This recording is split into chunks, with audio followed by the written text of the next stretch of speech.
Hello! This is what we will do in this video. A little bit better walking, so let's see how it goes.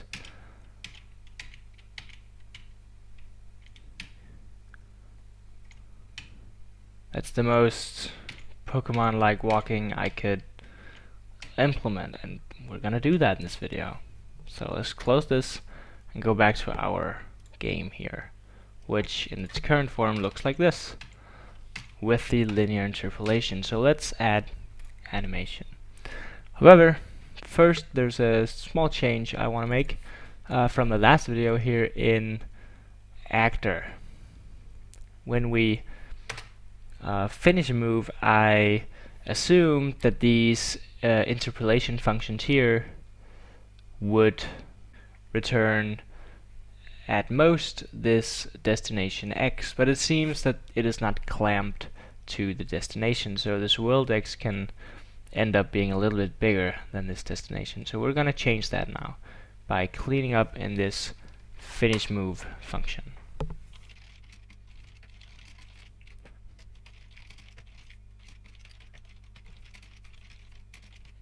There we go. Okay, so I added some images here in our res folder and put it in unpacked, because in this video we're also going to take advantage of texture packing and using the built-in asset manager that libgdx offers us. So these are all the sprites, and we're going to pack them in a texture atlas. You can see these sprites here. I've also taken a sprite from a different game now, because I've found out that there are more of these. You please notice that there are 4 different standing options for Brendan here, and then walk east has 3 different, and north has 3 different for walking. That's because walking animation works like this. When Brendan walks one tile, the animation plays this image and then this image, and then he goes back to standing. If he walks 2 tiles, then it shows this image, then this image, then this image, then this image again, and that continues as you keep on walking. But this animation scheme is going to add some complexity to our code, so please keep this in mind as we progress. Let's pack all these into a texture atlas. I'm gonna add a new folder here for the atlas called packed when our texture atlas has been packed. Great. We're going to add a utility. So it goes in the util package, and it's a class, and we're gonna call it texture packer tool. And this is gonna contain a main function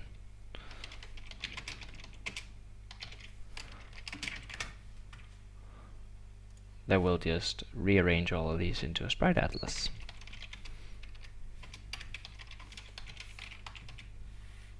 libgdx has a way of doing this by using the built-in texture packer, but you can't access it unless you have the GDX tools jar in here. So I'm gonna put that in real quick.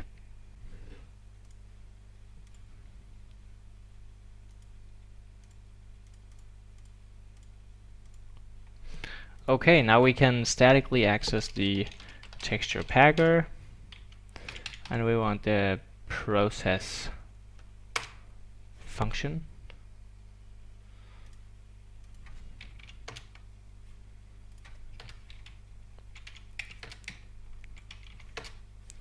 Now the input is going to be the entire folder of res unpacked, and our output is going to be to the folder of res packed, and the atlas name here is just going to be textures. So let's run it, see what we get. Great. We got some textures. Let's look at them. Great, we got a texture.atlas file and a textures PNG file. So let's see if we can open this with the system editor. That's a bit weird.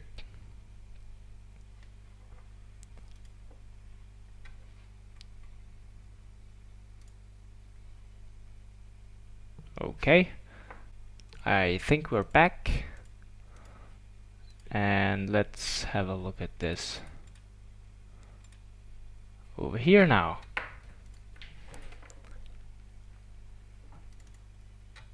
In Pact we get the image right here, and we can show it in Paint. There we go, looks like this. And then a file. And this file contains info about what images are where, and if they're rotated or their size a little bit different. But they're all here, all the data is here. So now we can make libgdx read this, so we don't have to do a whole lot ourselves. We can do that by adding an asset manager to the game. I'm adding it in Pokemon so that every screen can access it when they want to. Because all the screens follow the abstract screen class, and the abstract screen remembers a copy of the root class. So things that are in here, everyone can get to.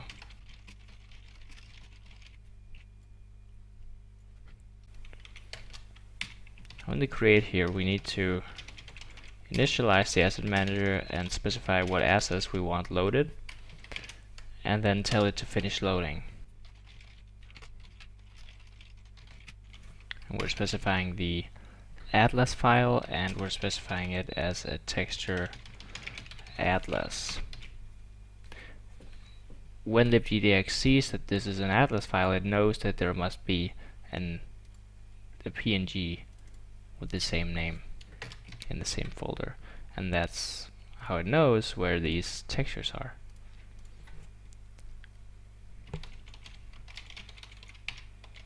Finish loading. There we go. We're gonna get back to how to use this asset manager a little bit later in the video, but right now I need to make an update to Player Controller, because right now there's no way to making the player move continuously by holding down the button. So we need to add that. Instead of just only using this event right here, we're gonna add an event more and then update our booleans here. And then when we update our game screen, we're also going to update the player controller, and then it's gonna decide what to do based on whether or not the up or down or left or right button are currently pressed.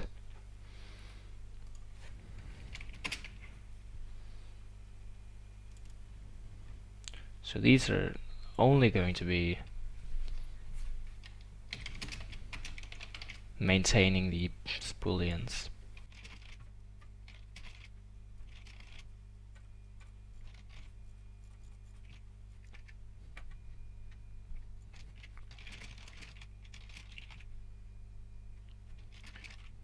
Okay, so here this is gonna run every frame.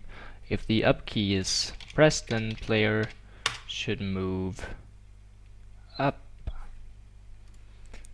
I'm not actually really happy about these two integers determining the direction that we walk in. So we're gonna do something about that really quickly here. Gonna make a new enumeration called direction, and that's gonna contain these fields that we're looking for.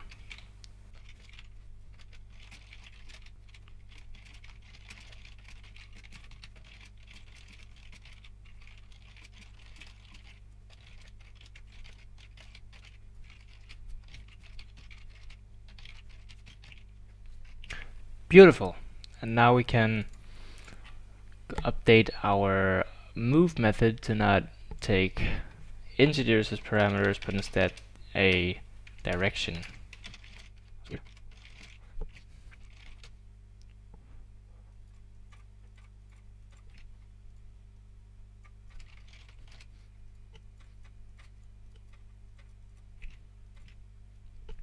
Awesome.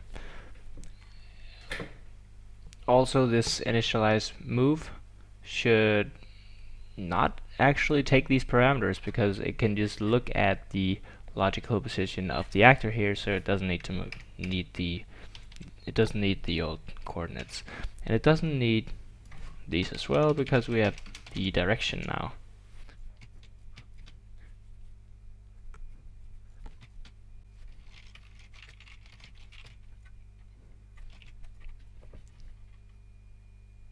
Okay, I think we're done cleaning up here. Now we can continue our play controller. I'm returning these because if we already send a move request, if we already called the move function to go up north for the player, we don't also want to send one going south, because in that case the player would be in the middle of a move. So it wouldn't make sense to do all these checks, because we can only do one each frame.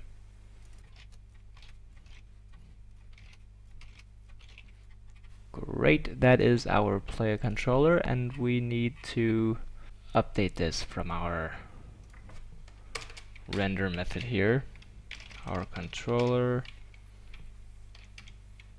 update. There we go. Now, on to animation. Each of these actors in the world, both the player and the NPCs, are going to contain a set of sprites that define what they look like when they stand, and when they walk around, and when they bike, and when they surf, and all these things for each actor. So instead of defining all these images in here, I'm gonna make a little helper called an animation set. An animation set can contain all these animations, and when the actor asks for them, it can easily serve the correct sprite.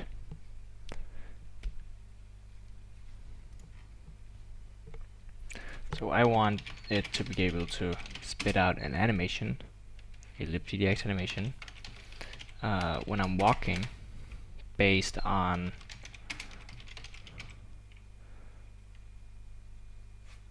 not based on how,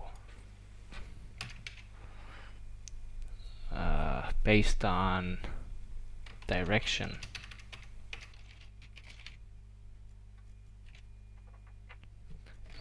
And I want to return a texture region for standing,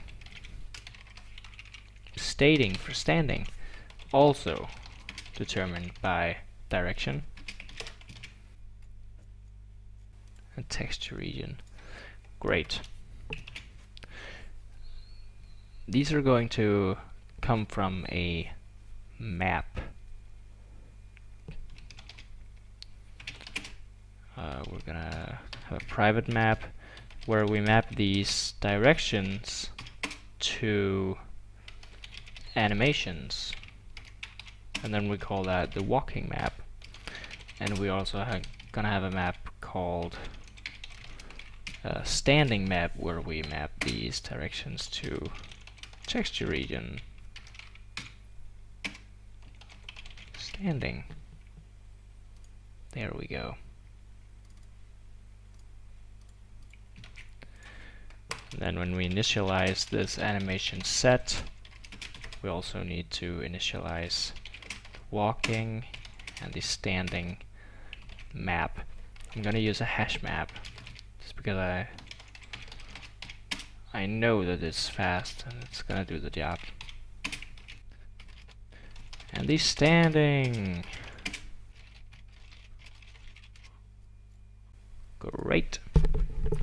Now in order to get all these animations into the animation set, we're gonna have to do something clever, but for now we're just gonna pass a ton of arguments, and later we'll do it in a bit nicer way. But as of now, walking and standing, everyone's gonna have walking and standing, so I think it's fine if we do it like this for a while. Walk north, walk south,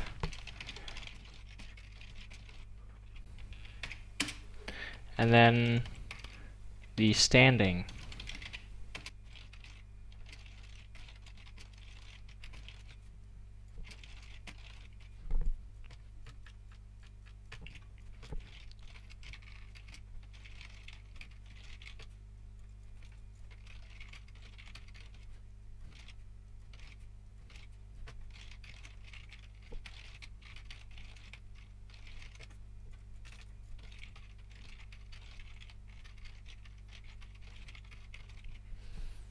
There we go, that's quite the constructor. Now if they get walking, we can just ask the walking map to get the animation matching the direction that the caller wanted. And the same down here if we get standing. Just get the standing map and ask for the direction, and it'll spit out a texture region matching what we want. Great. Now into actor. We're going to add some values to this actor. First, we're going to need a walk timer, because this animation for the walking in Pokemon doesn't depend on, or well, it does depend on how long you've been walking in total. If you take one step, the animation is different from when you take 2 steps or walk 2 tiles. So we're gonna keep track of how long we've been walking in total, and not just how long the animation for the movement from tile to tile has taken. We're also going to need a boolean move request this frame, and this is a little bit of a hack, but it is needed to make this sort of animation work. It's going to increase our complexity a little bit, but it's gonna make our movement pretty Pokemon-like. So I will explain this later. We also need to add a direction that the actor is facing. And lastly, we are going to need an animation set. We're going to call that animations.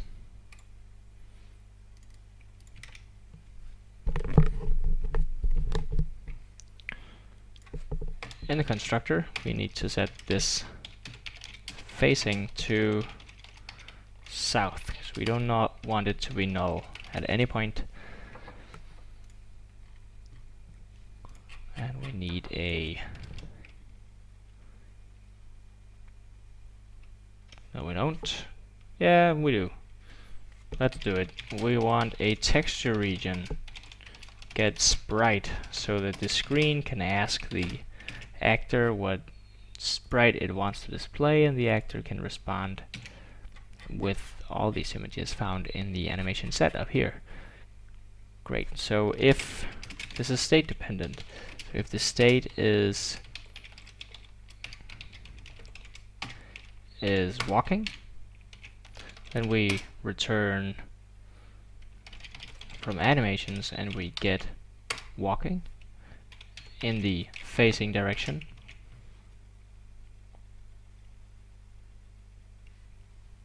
Oh yeah, and this is of course returning an animation, and to get the texture region from the animation we need to know how far in the animation we are, and this is going to be our walk timer, how far we've been walking in total.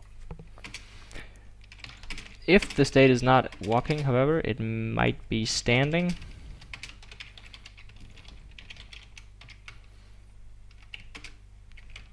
Oh, actor state standing. In that case, we can just return the standing for the direction that we are facing. And if it's none of those cases, we can just return our standing for facing south. We're not really going to see this outcome. So we could return null, but yeah, this is fine, I feel. Now we're going to update our walk timer here, because the sprite that we display in the animation here very much depends on the walk timer progressing through as we move. So this walk timer is going to be increased here together with the animation timer. And now if the animation timer is over animation time, this means that if the animation is over, essentially, then we want to increase or decrease the walk timer by the amount that the animation timer here has progressed further than the animation time. If our animation lasts 10 seconds and it's been 11 seconds, we want to subtract these last 1 second from the walk timer, so that the walk timer always reflects how far we've been walking. We're going to subtract this remaining time or leftover time from the walk timer.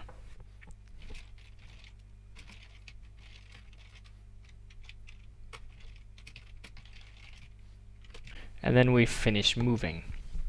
However, when we finish moving, that means we go back to standing, and that means our animation is going to be choppy if every time we land on a tile, our player is going to quickly go back to standing before progressing. If we do that, then we can't have this animation that keeps on playing when the player goes 2 tiles or more. So after this finish move, we're gonna check if there's been a move request this frame that we couldn't answer to because our actor was still walking, but it just finished walking, and now we check if there's been a move request. And if there has, then we move in the facing direction, so that even if the player finishes a move, it still considers if there's been a move request, and then it resets the actor back to moving without resetting the walk timer. However, if there was not a move request at this frame and the actor stopped walking, then we're not walking any further, and the walk timer should be reset. Oh, and after every frame, we should make sure the move request this frame is reset. Great. Now this move request, we only need to set it now. We set it here. If we have a move, it means the key is held down, but the state is not standing. Actually, let's change that. If the state is walking, and if we are facing in the same direction that the user wants to walk, then we say, okay, there's been a move request this frame, and then return false. So that if the player stops walking this frame, we can still act on this. Alright. we need to make an animation set and load our atlas, our entire texture atlas here in the... No, wait, we've loaded it. Let's use it. Let's use it. So we can get our texture atlas from our screen now through the Pokemon class. And let's see, it's load. Yeah, it was load. And it is a texture atlas class. Now this is of course loaded inside the asset manager, and we can just refer to it with its file name. Oh, it's not loaded yet because it is loaded. Great, now let's make our animation set for our player.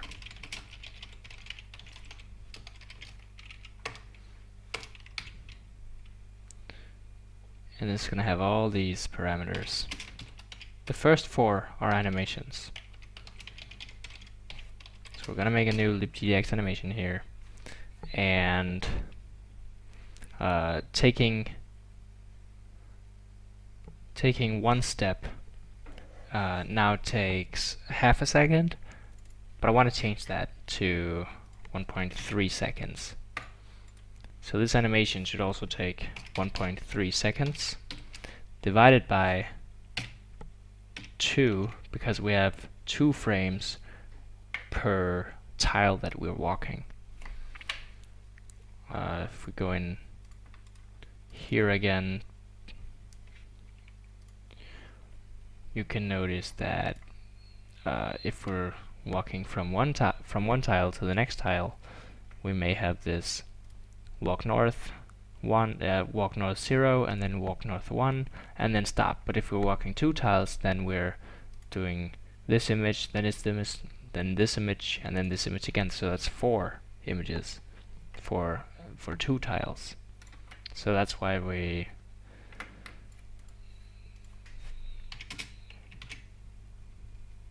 put that there's 2 frames for a 0.3 second animation.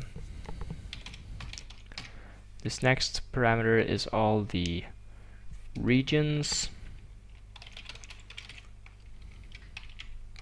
that we want to all the texture regions that we want to include in our animation.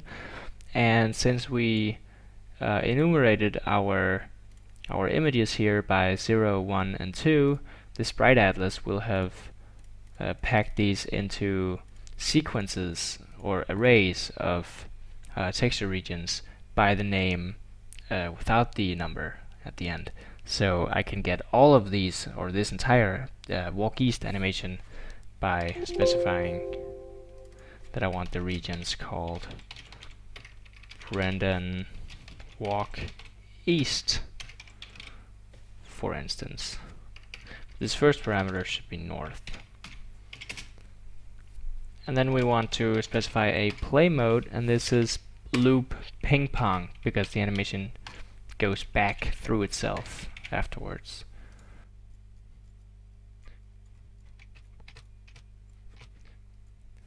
North, south, east, and west.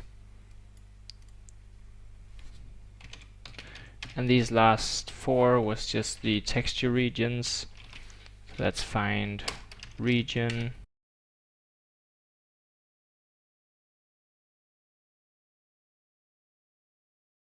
Now, with this animation set, we have really good control over what characters look like what, and we can change it when we want to for each actor in the game later. Oh, the actor didn't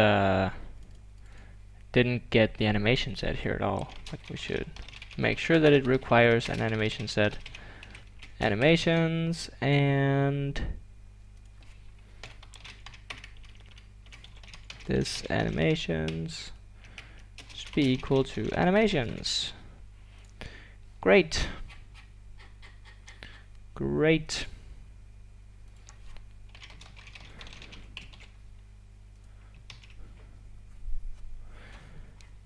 in our game screen, instead of just rendering this texture all the time for the player, let's ask the actor now, since we made the get sprite method. We can just ask for this for the texture region. Great, and I believe that to be close enough. Let's see. Oh, that's not right. We of course needed to update the facing in the actor. That's what I forgot. This facing, I was so focused about putting it in the constructor that I completely forgot to update it ever since. But here in initialize move, let's update the facing to the direction that we are moving, and now we should get better results.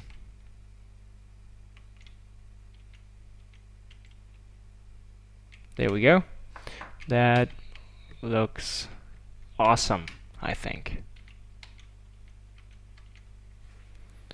Great, well that was it for movement. I'm sorry for the difficulty to explain this and the little bit hacky at times code. This is the way I found it to be the most simple. So thank you for bearing with it, and thank you for watching the video.